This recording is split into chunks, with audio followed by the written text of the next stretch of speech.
Good day and welcome to the arena on KAFTAN TV. My name is Pius. Awunah. I'll be your host. We'll be looking at a very serious issue that is affecting the growth of economy in this country. And I have a guest with me in the studio that will be looking at this together. But before then, we're going on a break. After the break, you get to know my guest, the topic, and then the discussion starts.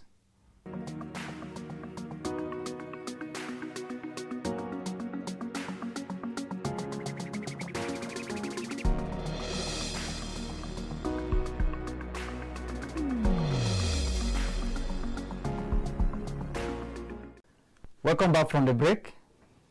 We are going to be looking at the issue of power supply. After 8 years of privatization, we are still having very poor, power supply. We are having issues with power supply. You can agree with me that I think recently there was even the removal of some managers because of the blackout in the whole country. That got Mr. President angry, and he had to send some people out of the system. So this has been the issue, and I have someone who I believe is in the position to tell us what exactly is the problem with the power sector. But before we continue with the discussion, let me introduce him, Mr. Joseph Anichebe. Sir, you're welcome on the program. Thank you very much. I want you to properly introduce yourself to people who are watching and listening to us at the same time. Great. Thank you, Pius. My name is Joe Anichebe. I retired a few years ago as I worked variously from BPE. I worked variously as head public communications, director, post-privatization monitoring, and then development institutions, and retired in March 2000. Yes, that was the reason why I asked you to introduce yourself, and I loved where you say you work with the BP. So now a lot of people will be saying, what is BP? It's an abbreviation. Yeah. So what is the BP that you work with? BP is the Bureau of Public Enterprises. As we like to call ourselves a reform agency. When I say we, I always believe that I will always be part of the Bureau. We call ourselves reform agency. Some call us privatization agency. But privatization is just a little aspect of what we do. The major aspect is actually reform before we get to privatization. Now, for the sake of you that are watching that you may not get it clear, I want you to know that BP is a Bureau of Public Enterprises, as he said, and it's an agency of government that is in charge of commercializing and privatizing government-owned agencies. It was this same BP that privatized PSAM, that we're having Disco, Genco, and the rest. Before it was NEPA, then from NEPA to PSAM, and then from PSAM to what it is now. BP, anything of government that need to be privatized, the BP, Bureau of Public Enterprises, is in charge of that. And Mr. Joe Anichebe has worked there as the spokesperson. He was their image maker, and at the same time he worked as a director before he got to the retirement age, and he's now resting, but he's not tired because I know he's doing a lot even after leaving the BP. So, and that is why I say I believe he's the right person to tell us what exactly is the problem with the power sector. The power sector has been, the PSAM has been privatized for 8 years now. And then we're still having issues here and there. Many people believe that the privatization of PSAM will change things for good. That means we'll have stable power supply. And a country like Nigeria, if we want our economy to grow, we must have a stable power supply to be able to produce a lot. And with that, and we are not having these companies, entrepreneurs are finding it very difficult to cope with the situation where there is no power, where there's an epileptic power supply, where in some places there's not even power at all. How are they going to run their businesses? How are they going to generate income? How are they going to develop in their business? So this, we are going to look at it together with my guest. here. Once again, you're welcome, sir. Thank you very much. As I said earlier, we are still having issues getting power supply stable in the manner that we can be able to run our businesses. What exactly is the problem with the power sector? As they say in the foreign language English that we speak, it's hydra-headed. You recall that when the Act was enacted in 2005, it gave the BPE the power to unbundle, that's separating the various segments of the power sector chain. We have the distribution companies, the generation companies, and then one transmission company. Then we privatized the distribution and the generation companies. We privatized the 11 generation companies, and then about 6 generation companies. The transmission company remained with the government, and that is possibly, I'm not saying that the others are not all doing well. In each segment, they have their problems. I can tell you that we are not going to be sugarcoating. In the distribution companies, most of the distribution companies, some came with their, what do you call them, the experts, who, because we are telling you, if you don't have expertise, you can go and get technical partners. So most of them came with technical partners, but the way Nigeria goes, after they won the bid with the technical partners, a lot of them let the technical partners go and started running the companies on their own. But the power sector is a very, very, very technical business. You just don't get from, it's not something off the shelf. You have to know it in and out to be able to run it. And then they have been trying to run it themselves, and they are running into problems.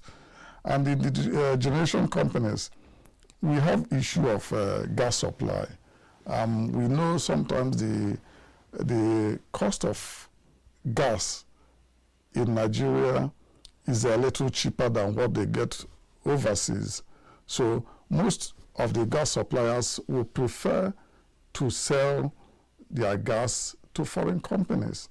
But what we're also asking for is, why don't you liberalize that market? Why don't you allow even the generation companies to set their own gas companies and also produce their own gas, even if it is a smaller scale?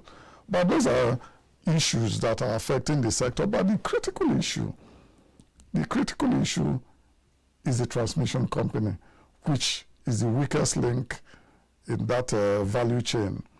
Government is still in control, and the cost outlay for the transmission company is huge, and that is why we agreed that it's important that government continues to fund that sector. But unfortunately, government is not funding that particular segment of the value chain the way we would have wanted the government to fund it.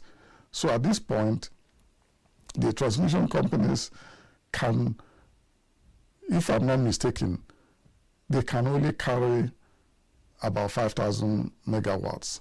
Even if all the generation companies are working, if they are working and they generate about 7,000 to 8,000 megawatts, which for our level of development now is fairly enough to service some of the industries, but the carrying capacity of the transmission company is not up to 5,000 megawatts. Government needs to invest huge amounts of money to bring up that's the weakest link in that value chain. And government is not investing enough in that. If all the GENCOs are working and then generating about 8,000, the transmission company doesn't have the capacity to carry that 8,000 megawatts. So you think if that should be privatized as well, is there going to be a better change? We believe if some of us believe, some people still have reservation because of the huge cost implication, but some of us believe that it should be privatized. It should be, government should create the incentives for whoever is going to run that, because their job is just to carry what is generated to the consumers and to the distribution companies who eventually take it to the consumers. But right now, the losses are huge. And then I was told a few days ago, I think last week or something, we had 2 collapses in a matter of 24 hours. We can't continue like that. It's not possible to, and it's coming at a time when diesel is about 700 plus now. So how are we going to, how the business is going to survive? It's going to be difficult. You made a mention of government is not funding this the way you anticipated. And we have been reading the spendings, on power sector.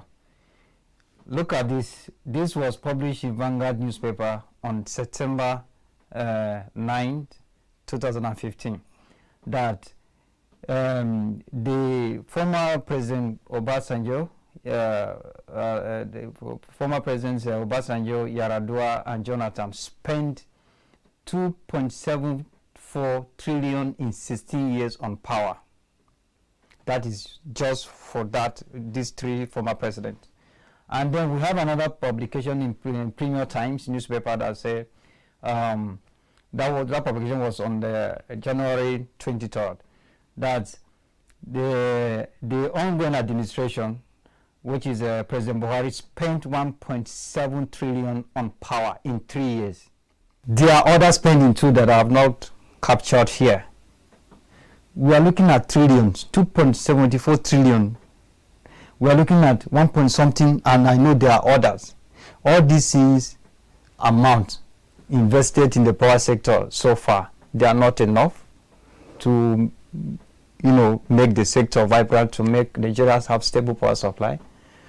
If these spendings are not enough, how much do we need to put in the power sector to make it work?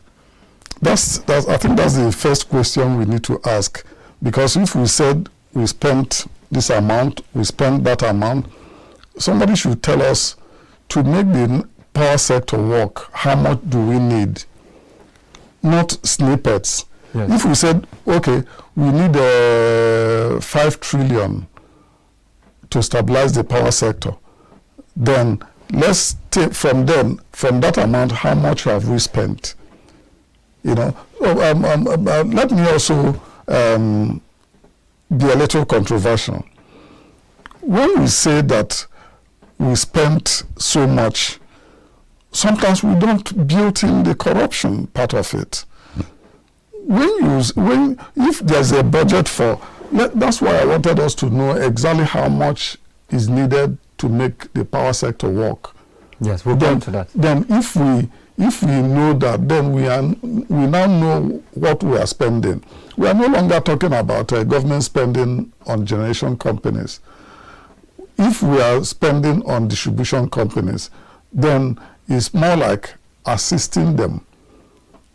What government, their sole energy or effort should be focused on the transmission company.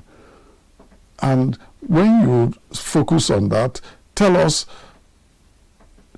the people in that sector to come out and tell us how much is needed for the transmission company to be able to carry at least 20,000 megawatts of power when generated.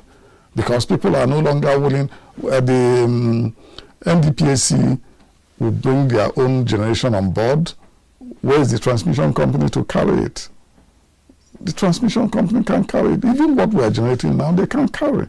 So tell us how much we need to be able to even evacuate 20,000 megawatts If we know that, then we know how much we are spending and how much that we finish this segment and then we move to the next segment. But we are just spending and nobody is telling us this is what is needed.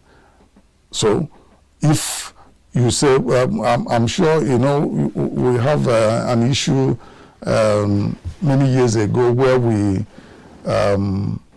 said we spent a certain amount of money in rehabilitating one refinery, and then how much money we spent in building one, and we compared that. I think LMA Petrochemical or something, we said we spent over 2 point something billion, and then the aluminum smelter company in Akwa Ibom, that we spent so much. But you go to another country with exact same capacity, and what they are spending to build a brand new one is minuscule to what we are spending. So whenever we are saying we are spending so much, let's also take into account the corruption aspect of it. When you spend, let's, I mean, there is international benchmarking almost whatever you do these days. You go on the internet and then ask Google how much can you spend to, say, build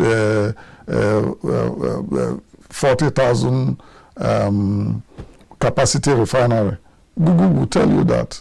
But when you come to Nigeria, what is spent in building it in Burundi will probably be 1/10 of what is going to be spent to build in Nigeria. Okay, I'm going to stop you here. We are going on a break. And we are going on a break now. After the break, we are going to continue from here.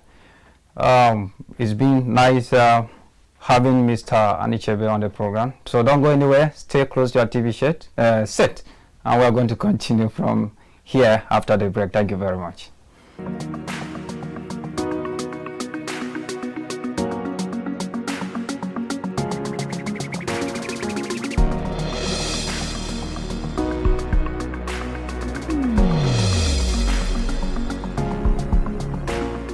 Welcome back from the break. I've been discussing with Joe Anichebe, former spokesperson and image maker of Bureau of Public Enterprises. He was also a director. He got to the level of director before he retired, and not tired, doing a lot that you don't need to know now. We are looking at the issue of power sector.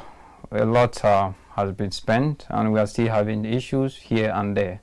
So we are trying to look at the actual problem with the power sector and what do we need to do to make our power work, and for everybody to get power, for the companies, the entrepreneurs to run their business without using generators, without running, recording losses in their business, and then to help their business grow. And by their business is growing, the nation is growing as well.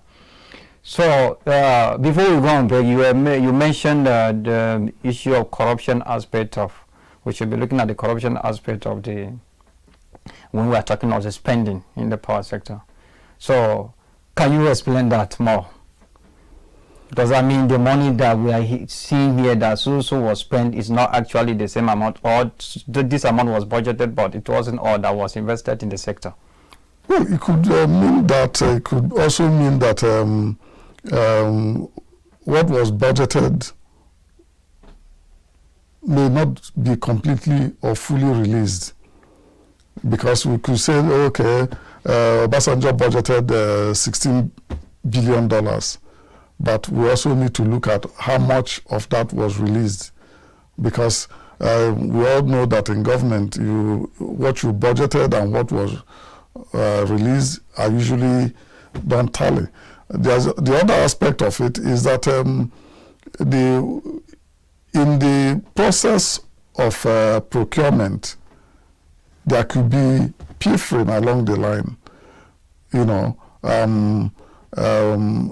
Like I said earlier, cost of procuring one transformer, when you go on Google, it will probably be 10,000 naira. but the actual procurement in our system, which we should all be open about it. In our system, that same 10,000 transformer could be purchased for 50,000. You know, so we should consider all that, because we have seen it happen in many occasions where we are told that a certain amount was used in building a particular project, and you compare that same project with what was used in building that same project in another environment, and it peters away. It tells you that something is wrong with our system. So, corruption is also a contributor to the reason why we are not having power sector fit to make it function.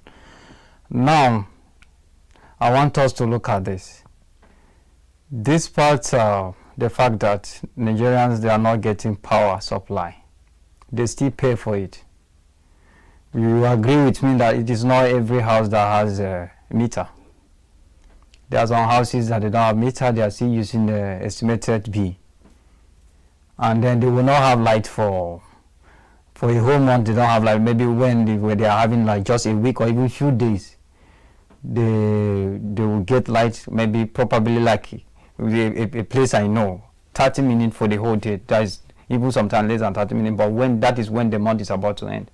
And then the next thing you see, the officials of the AEDC, they are moving from one house to another, asking them to pay the electricity bill, or they will disconnect them. Do you think this is fair? Well, I think it's mostly regulatory issue and the issue of enforcement. I think I know that the regulators, the Nigeria Electricity Regulatory Commission, made it mandatory that you must meter every customer. At a point, we were also told that the meters were going to be free, but I know most customers are paying for the meters. Could that be another corruption? Well, I'm not sure the details about that, but we were told the meters were going to be free at one point, and then we were also, I know people are paying for it, but if they are also paying, then it should be payment in lieu, that at the end of it, you deduct whatever they paid, and then at a point, the meter is like amortization. I pay you 70,000 for the meter, and each time I buy light, you deduct a certain amount from that. At the end of it, the meter reverts to the distribution company. But are they doing that? Maybe the regulator needs to do a little more enforcement to ensure that every household is metered. I don't know if the problem is that the meters are not available. If they are not available, there are so many meter manufacturing companies, not just in Nigeria, but around the world. Let them bring the meters. We as consumers can even buy. And then, but the customers must be metered. If they know if they are metered, you as a distribution company will now know that if you don't give me power, you are not making money. As soon as you give me power, you are making money. If it's more like pay as you go, whenever you take light, my meter stops running. Not at the end of it. I have one AC in my house, and you're giving me a bill of somebody with 10 ACs. Or even if I have 10 ACs and I'm only running one, that's the one consuming power. The others that are switched off are not consuming power. So you shouldn't be charging me for what I'm not consuming. So the regulators, I think, should up their game in terms of regulation. I know the issue of power is a difficult one. They are trying to trade gingerly, but we need to also be very, very, very strict about regulation, because people are, I mean, the way the economy is now, every penny counts. Yes. You don't take people's money and then not give them what they paid for. So that's what I think the regulators should they should do a little more in terms of regulation. Yes. Yeah. Talking about metering the houses so that you can pay for actually what you have consumed. There have been complaints. In fact, a lot of people have complained that even the meter, that is those who even have meter, that the way their meter is running, they don't understand. Somebody recharge 5,000 naira and it doesn't last for 3 days. And this person is not using something that will consume light like that. For example, there's an office I went to and I had a discussion, discussing about the issue of meter, how their meter is running fast. They will buy today, tomorrow it's gone. And I interviewed them to find out what actually is the problem. They told me they buy 5,000 naira meter and they have 2 ACs in their office. And these ACs, they own it for like 1 hour in the morning because of the kind of business they do. After 1 hour, they put it off. Or 1 hour or 2, they put it off. Until in the evening, when it is 6 to 7, 7 to 8, they put it again. After that, that is all. They are not using any other thing aside this. And they use it, let's say, for the whole day, 3 hours or 4 hours. So that they will also manage their unit to be able to run their business successfully, and this thing will not last for even 3 days. And then even the meters of it, people are complaining. Even those who have meters, they are still complaining. So what exactly is the problem? Is it that the meter is being structured or manufactured in the way that, because it's as if some people with meters even prefer that they should go back to the estimated billing. Yes, because of the way you are putting 5,000 naira and it's not lasting for months.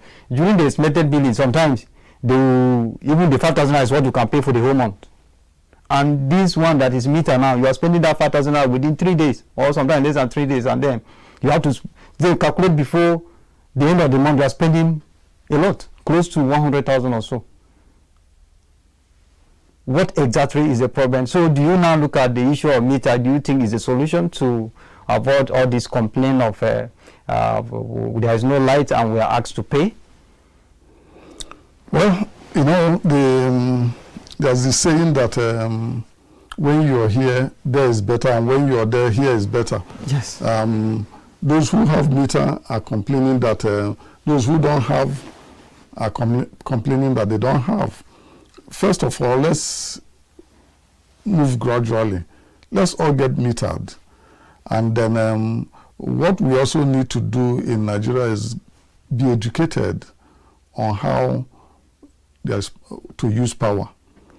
Some people will complain, but when they are going, when you're going out, even if there's no power, ensure that you switched off all your appliances that are not needed immediately.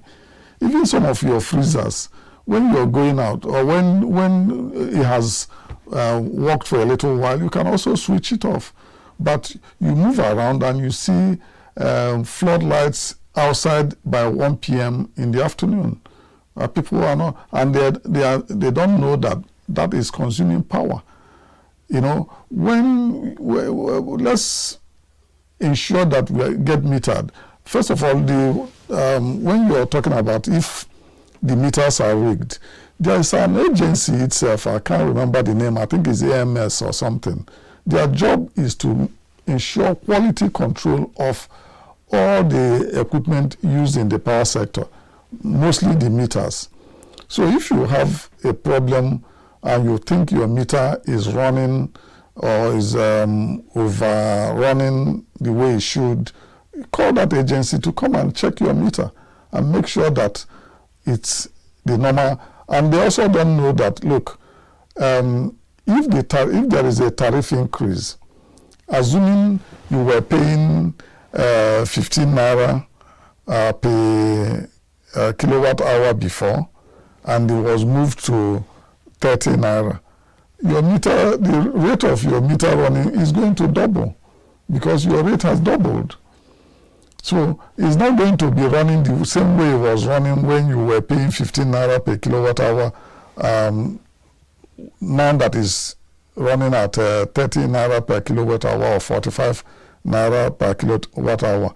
So those are the things. But more importantly, if you are not sure, call that agency that regulates standard to come and check your meter to make sure that your meter is well structured, that it hasn't been rigged by the power sector, which by the distribution company, which I doubt if they will do, but there's nothing, you can't vouch for anybody, but I doubt if that will happen. But this agency is available to check, or you also report to the regulator if you are not sure. But, you know, in Nigeria, we plead that we don't know our rights, but there are certain things that you can, if certain things happen, write to the regulator. You don't need fancy language to write to them.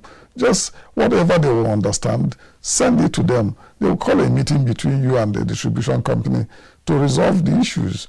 If, for instance, the quality of the materials you are using, you don't think they are, call this other company, that other agency that regulates quality control in the sector to come and check and make sure that what you are using meets the minimum standard for the sector.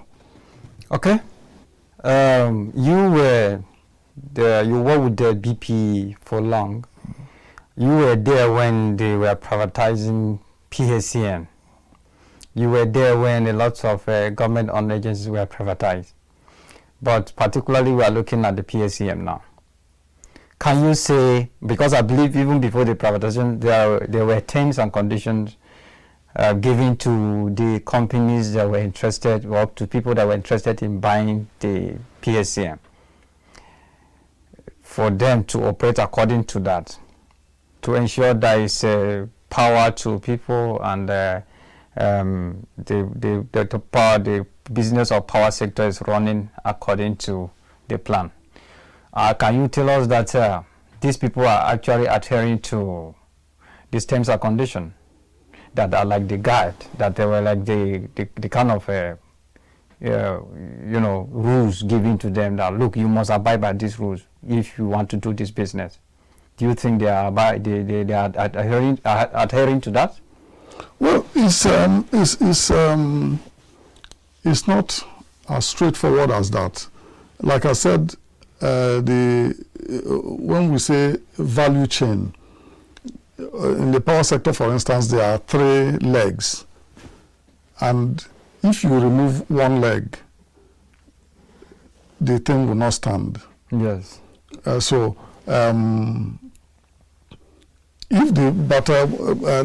take, for instance, the generation.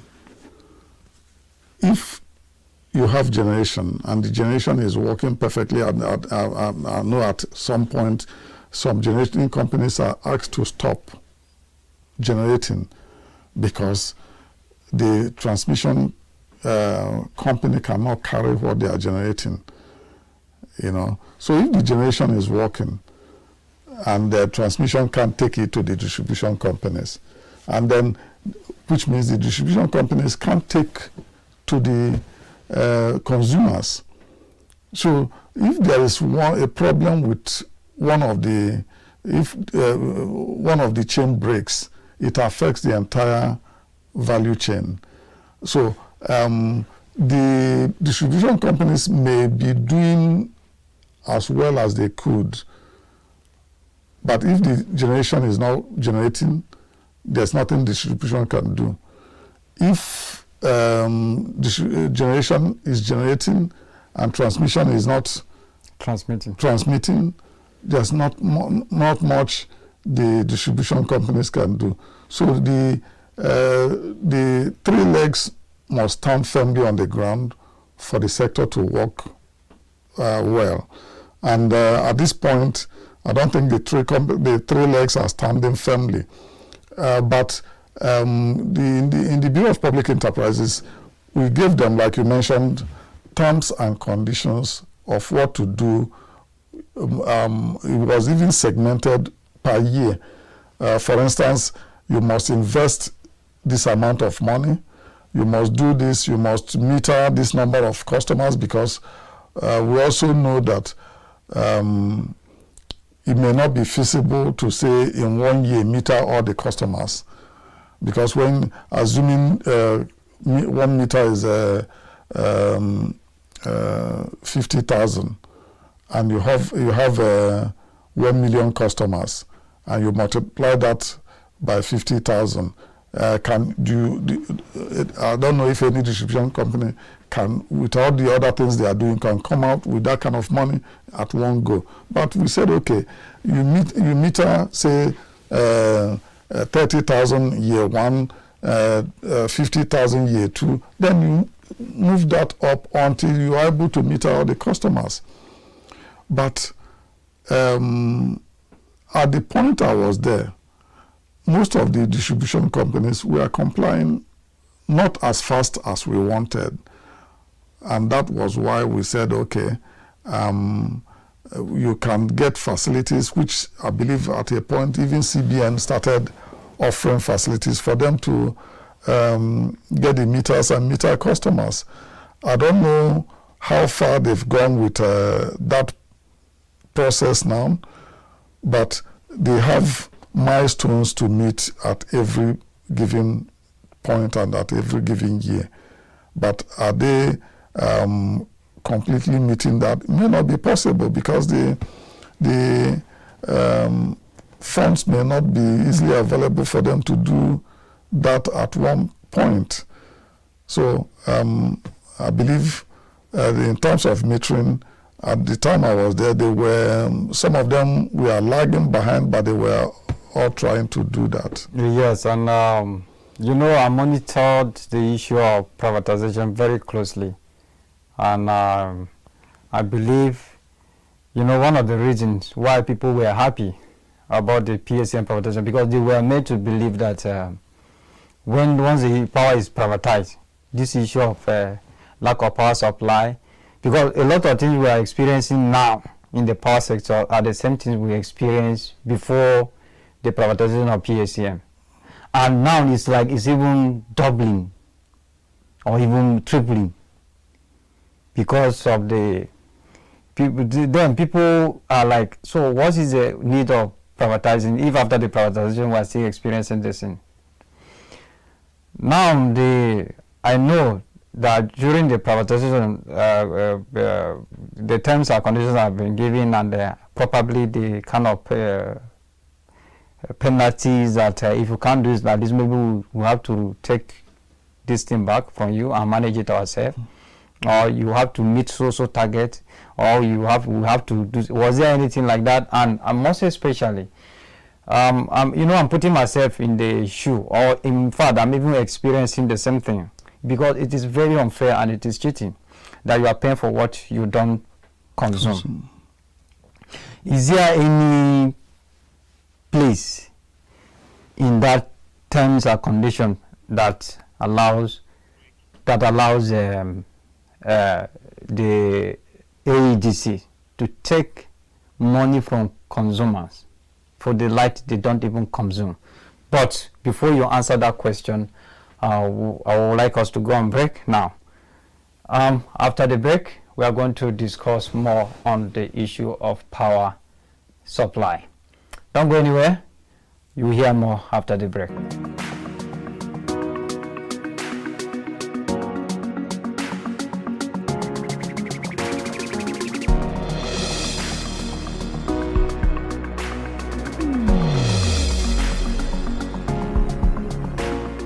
Hello, welcome back from the break. We have been discussing the power sector, the problem in power sector, and the way forward.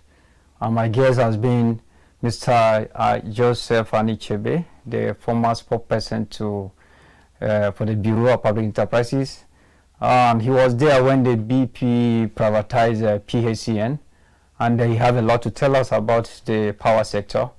And with this experience, we believe we get to know a lot about why our electricity sector or our power sector is not really functioning the way we expect, and we get to know what actually is the way forward, and how to address some of these issues happening in the power sector, especially between the consumers and the AEDC, Abuja Electricity Distribution Company. So it's still with us here in the studio, and we are going to look at more issues. Before we went on break, I asked you a question about in the terms and conditions of during the privatization. Is there any place that permits AEDC to take money from consumers for the light they didn't consume? Looking at the fact that they don't even give light at all, but few days before the end of the month they give light, and then they want to collect the complete money that they supposed to be paid for the consumption of power for the whole month. And if there was nothing like that in that, actually, what do you advise?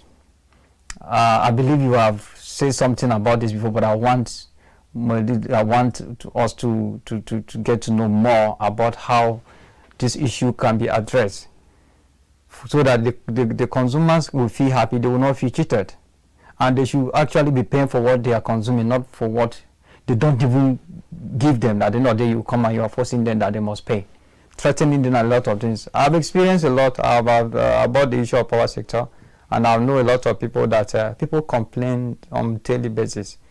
They feel that AEDC is just a scam.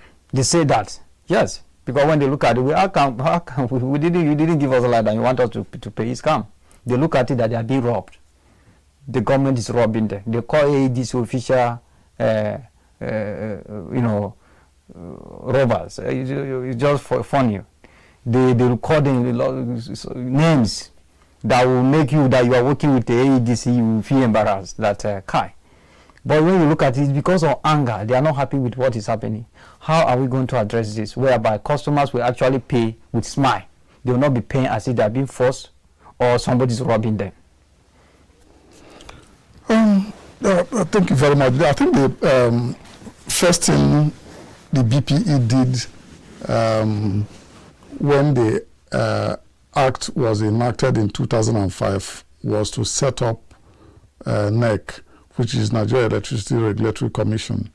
And the job of the regulator is to mediate between the consumer and then the service provider. And if the consumer believes there is anything untoward that the service provider is doing, they should report to the regulator, who regulates even the tariff. And that's why it's called tariff, not price, because the tariff is, when it becomes tariff, is the EDC, for instance, or AEDC can't just come up and say, oh, we feel the economy is doing well, we are going to move our price to 100 naira per kilowatt hour. No. You go, and then the regulator will hold some sort of town hall meeting with the consumers, and everybody will agree that, so look, the inflation has gone so far, the foreign exchange has gone so far, because we are bringing a lot of our machineries and other things from overseas. Dollar was 190 when we did our budget, but dollar is now 560 or 570 or whatever it is. So because of that, there is a need for us to increase our tariff a little bit. When they make all that argument, then the consumers will, and then the regulator, and then the service provider will all meet on a round table and say, okay, these are the issues, these are the reasons why we want to increase, and they will all agree on that round table that, okay, it's necessary to increase this price, then the regulator will pass that. So if the distribution companies are going beyond what has been agreed between the consumer, the tripartite agreement, then the regulator should step in. But important thing is that we don't, as consumers in this country, we sit at home and bellyache and cry. We don't utilize the opportunities provided by the law to approach the regulator and say, this is what, if the regulator says, or the law says, meter us, and I'm not metered, I should go and report to them. The regulator should tell me why you have not been metered, and if I'm not metered, there's even a policy that somebody should go to your house, check all your appliances. You can't, if I have 5 ACs in my house and my neighbor has 1 fan, you can't be charging us the same amount. Yes. You should go and find out those things. And then if I will tell you that, look, because of the ACs were there when I came in, but I don't want to use them again. You show them evidence that you are not using them again. Why your consumption? Because some people have also accused the distribution companies that when they send power to a particular transformer, yes, and at the end of it, they just say, okay, this power is worth 2,000 naira. Share it equally among all the consumers without finding out who among them is using more power and who is not using at all. Less, yes. You know, so those are the things that people need to approach the regulator to talk about, and then let them, because I know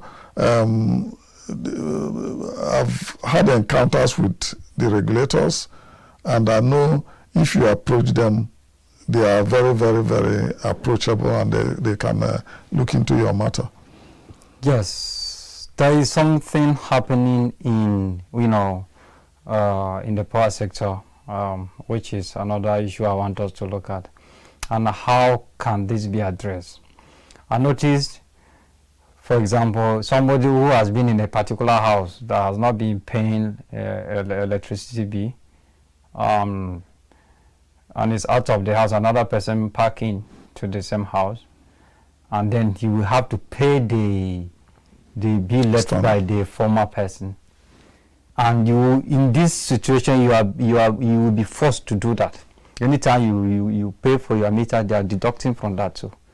Is there any way that this can be addressed, whereby the new person can write to these people, look, this is not the person that I was here, I'm a new person, and then this since should be addressed? Is there anything that can be done about that? Because a lot of people are victims of what I just mentioned. No, I think it's also, apart from the issue of regulation, I think it's also common sense that you also don't, apart from everything, you also don't want the distribution company to lose money. I will accumulate bill, and then if it gets to a certain amount, I will move to another place, and then it will be written off. What I think I will advise is an issue of common sense and issue of regulation. What I would advise, when you are moving to a new, I'm assuming this is a rented house. Yes. When you are moving to a new house, discuss with the landlord, what's the outstanding bill in this meter before I move in. If the person moving out, the person moving out should be held responsible to pay his bill before he leaves, or before he or she leaves. And then then you report this to wherever he moves to. That should be reported to the power company so they can put a lien on his on whatever they can, and then he can't get light until he finishes paying that bill he left behind. It's like I said, is issue of equity and issue of common sense. Why we think that the distribution companies are not doing as well as we want, we should also be equitable in asking that those who are consuming should also be paying their bills. Yes. Because when there is no power, I'm sure most people are getting to know that now, you spend more on running your generator, what we are consuming is cleaner and actually cheaper. When you buy fuel for 1 week, sometimes it's more than what you pay for 3 months in your electricity bill. Yes. So when you are getting the power, but what we're only asking the distribution companies, be equitable, do what is right, do what the regulation says you should do. Don't go beyond the regulation, because they take advantage that most of us don't approach the regulator to fight for our rights. So they take advantage of that. Maybe out of 100,000 consumers, less than 2% will even go to the regulator to complain what is going wrong. I think we should be equitable. We should also get, if you are the landlord, ensure that whoever is occupying that particular apartment or room must have finished paying their bill before they leave. Otherwise, you report them to the distribution company. I believe we are listening and following the conversation we are having about the issue of power, and we are learning a lot from the conversation. Yes, like he said just a few minutes ago, you should know how to fight for your right. Look, we complain a lot. We don't, make attempt to let people know, or the public know, the authorities know that, look, this is what is going through. This is what we are passing through. We just sit down and complain, and the complaint ends within or among us. We should be able to know the right places to go when we have issues. We should be able to know the right people to approach when we have issues. In many cases, we hear people saying, I don't have money to do. It's not everything that's about money. I will let you know something that happened when I was in the university long ago. The transformer we were having that supplies light in our area. Every time you see the officials of that was after the privatization, the officials of Jinko, I think our lights there, we get the sources from Jos. Yeah, so they will come and complain something has been stolen from the transformer. They will tax the entire community's members to pay. And this thing was something that they will get more than 300,000 naira for what they say. They claim it was stolen from the transformer. They keep this thing keep happening. Like after 2-3 months, they do that. And then the community members came together and said, no, we have to put stop to this. They built, they fenced their transformer with, if you see the way the transformer was fenced, with irons, and then they lock this and hand over the keys to the officials of Jensco. And you know a funny thing, after 3 months, the same thing happened. And if you go to the place, you see there was no any evidence of somebody, because it was iron that were used to fence this thing. There was no evidence of somebody, broke into this to remove anything.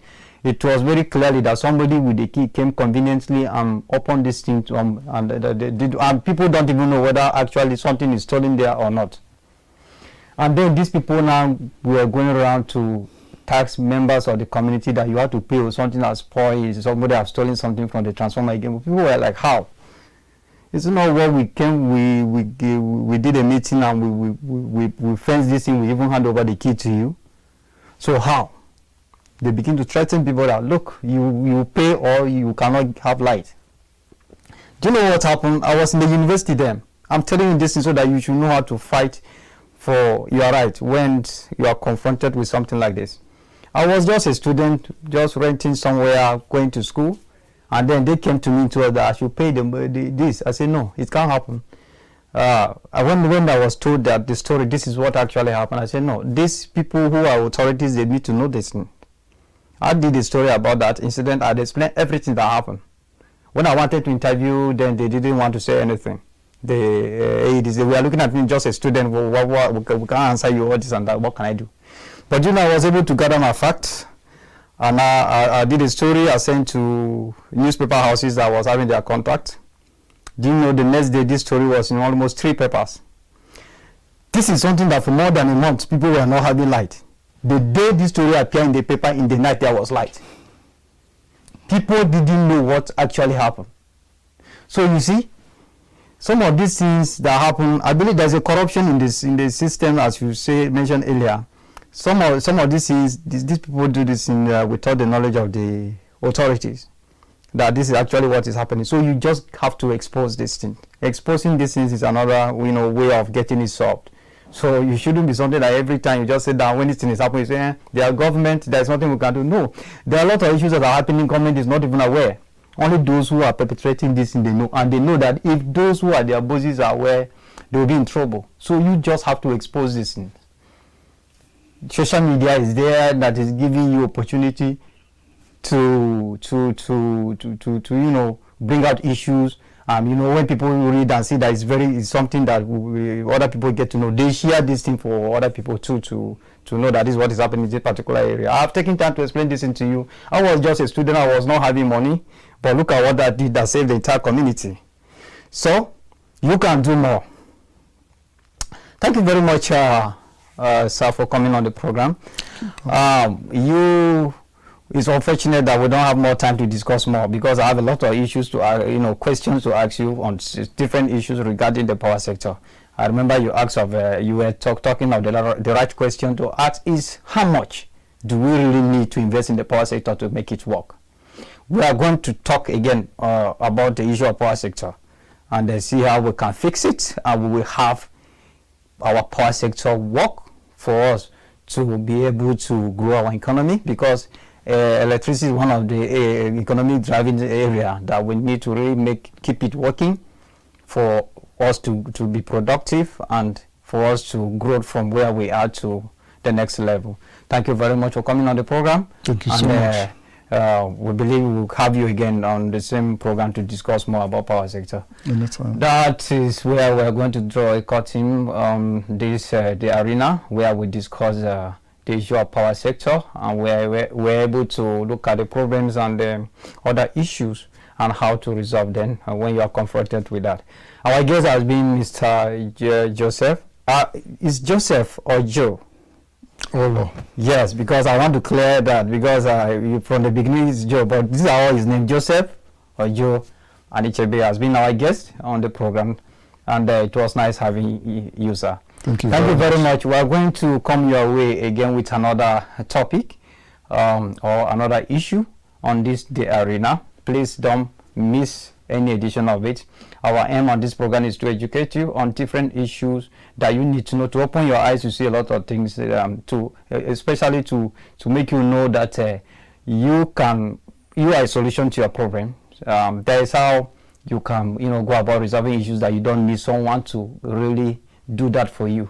I'll give you the example of how I was able to fought the issue of injustice in the supply of power, something that was stolen in the transformer and they want us to pay. You can do that, you can do more. So please, we'll be telling you a lot about, on this program, and we believe you are going to learn a lot, and that will help a lot to, make you grow and make the society to progress. Thank you very much for watching. See you again, same time next week for another interesting package on the program, The Arena. Thank you. My name is Pius Awunah.